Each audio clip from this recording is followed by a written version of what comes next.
So if you work in administrative support, virtual assistant, customer support, or appointment setting, or you help a service-based business, there are tools that you should know, and one of them is Picktime. So what is Picktime? Picktime is an online booking and appointment scheduling platform that businesses can use to manage appointments, services, classes, customers, team members, location, and payments. So in this video, I'll walk you through some of the important features of Picktime, how to set up your booking system, and most importantly, what happens when a customer actually books an appointment. So let's get started. So the first one I'll be talking about is the overview. This is basically your dashboard. It gives you a preview of what has been happening within your business. Here you can see the total booking, the confirmed revenue, projected revenue, and the total revenue.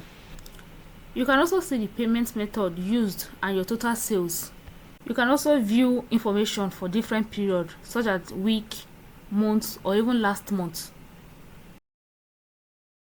Once a client makes an appointment or you have an upcoming appointment, you will see it over here. But at the moment, we don't have any upcoming bookings, as you can see. The next one we're talking about is your calendar. So this is where you can view all your appointments and activities. So once your customers start making bookings, you will see those appointments appear here. You can also add appointments yourself by clicking on new, then fill in the necessary information. Once you've filled in the necessary information, you click on save to save appointments. You can select the location of the meeting, and you can also select the team member responsible for the appointment. But at the moment, we have only one team member, but I'll show you how to add more team members later in this video. So the next one we'll be talking about is customers. This is where all your customers' records are kept, including their names, contact information, addresses, and other details. So at the moment, we have no record of any customer because there are no customer yet on our platform. So to add a customer yourself from here, just click on add customer. So I will go ahead and enter the customer's name and phone number. I will skip the email address for now, but it's always a good idea to include your customer's email address because it may be needed for confirmation and other communication. So don't forget, even if you create a customer without an email, you can always edit the record later to add it. So when you are done filling in the form, then you click on save.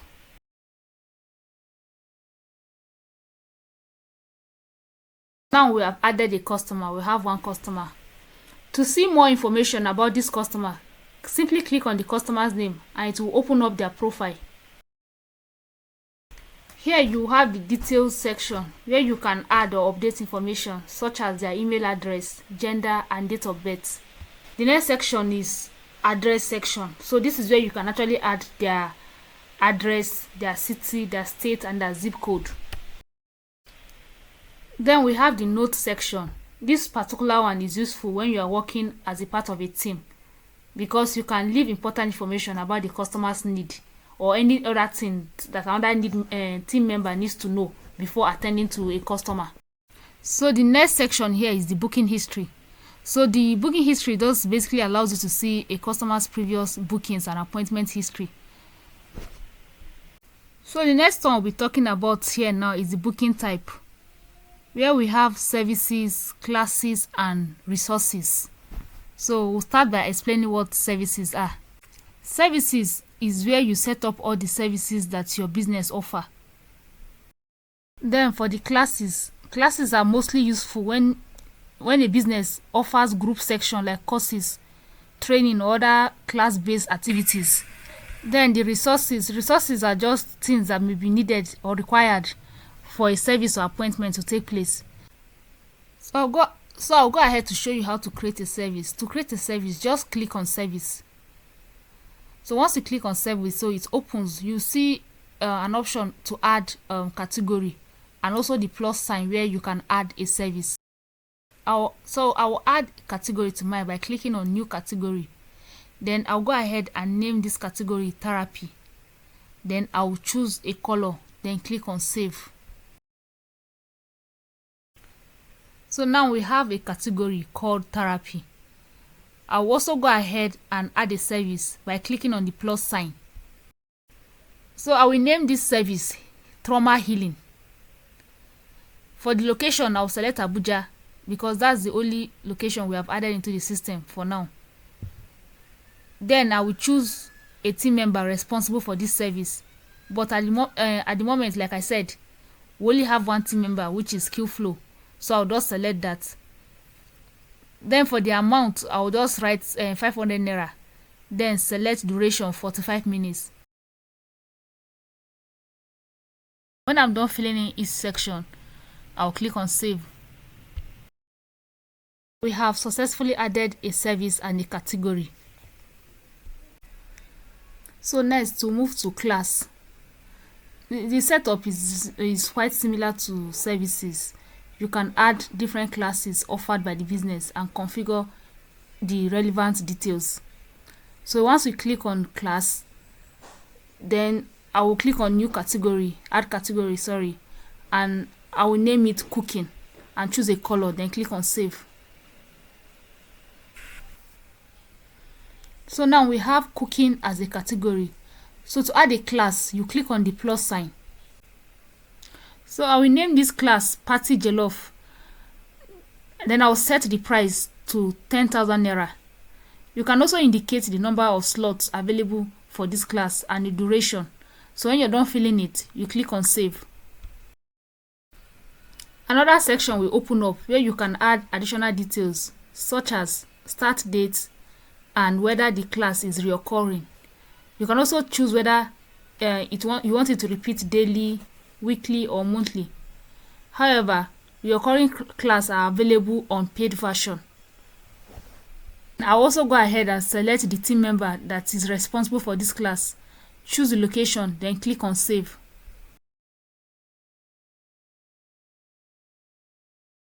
And now we have an upcoming class scheduled for 21st of August 2026. The next option under booking type is resources.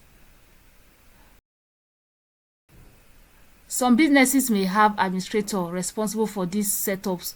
So as an assistant, your role may simply be to manage or work with the resources that have already been created for you. Just like the other ones, you can click on add resources to add resources. The next one we'll be talking about is team members. So this is where you can see all the people who are part of your team. At the moment, we only have one team member, but I'll go ahead and show you how to add another one. So click on new member, then enter the team member's email address and click on next.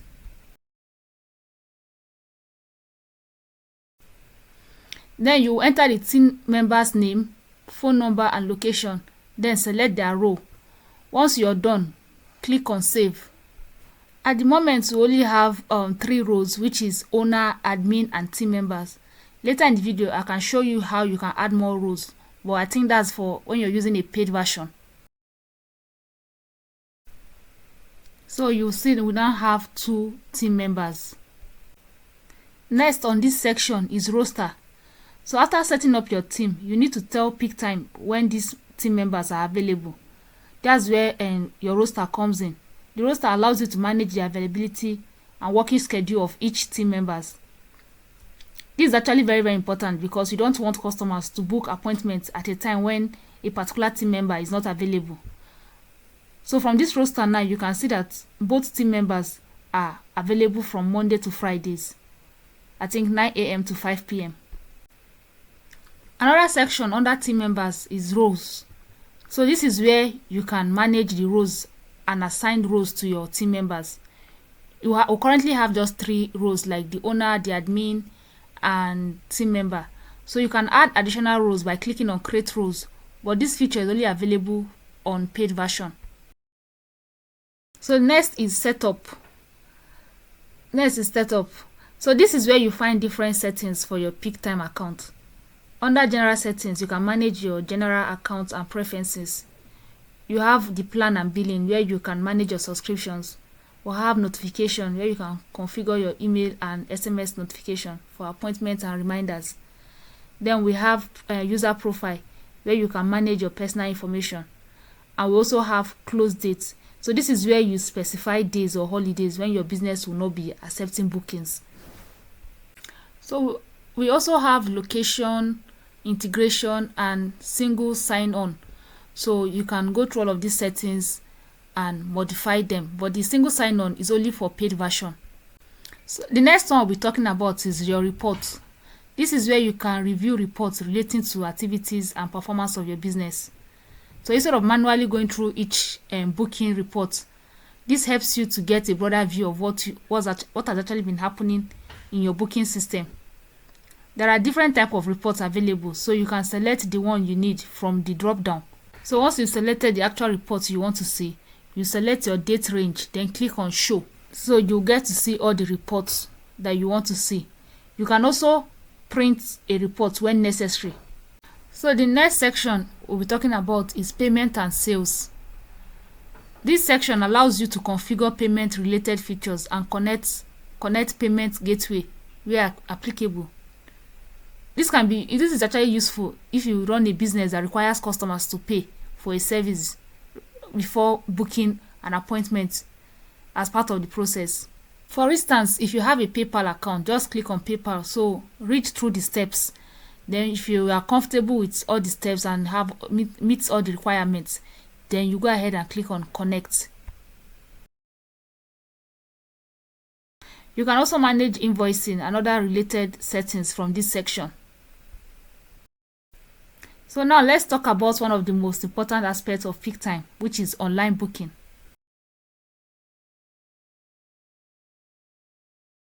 This is what allows your customers to actually book appointments with your business. Picktime provides different ways to share your booking page. For example, you can use your QR code. A customer can scan your QR code using their phone and it will take them directly to your booking page. Also copy your booking link and send it directly to a customer. You can connect your booking experience to platforms such as social media, your website, or other online channels. Under online bookings, we also have the settings. Here you can just configure different booking options just simply by toggling the available settings on or off. The next one under online booking is your business hours. These are the hours that we display on your online booking page. This is different from individual working hours of your team. You can check or uncheck the days you want to make available for online bookings, and you can also adjust the available time.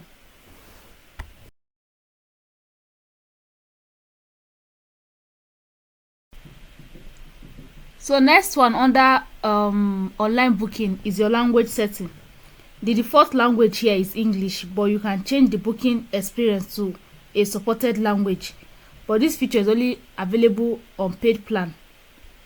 So the next one we'll be talking about right now is the booking link, which is what the customer sees. Now let's look at this from the customer's perspective. Based on the business hours I chose, as at the time of recording this video, we are currently closed. That's why you can see close up there. I will go ahead and select the service. Once I select the service, I will see a booking summary on the side.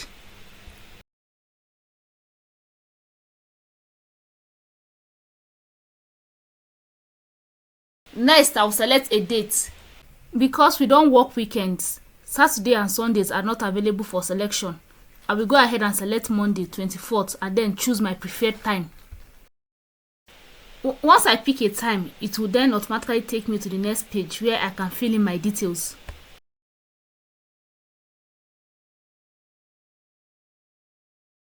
I'll go ahead and enter my details. Name, Joy Peters. I'll put in my email address, my phone number, and location. I'll also add a booking note, which is trying to heal from childhood trauma.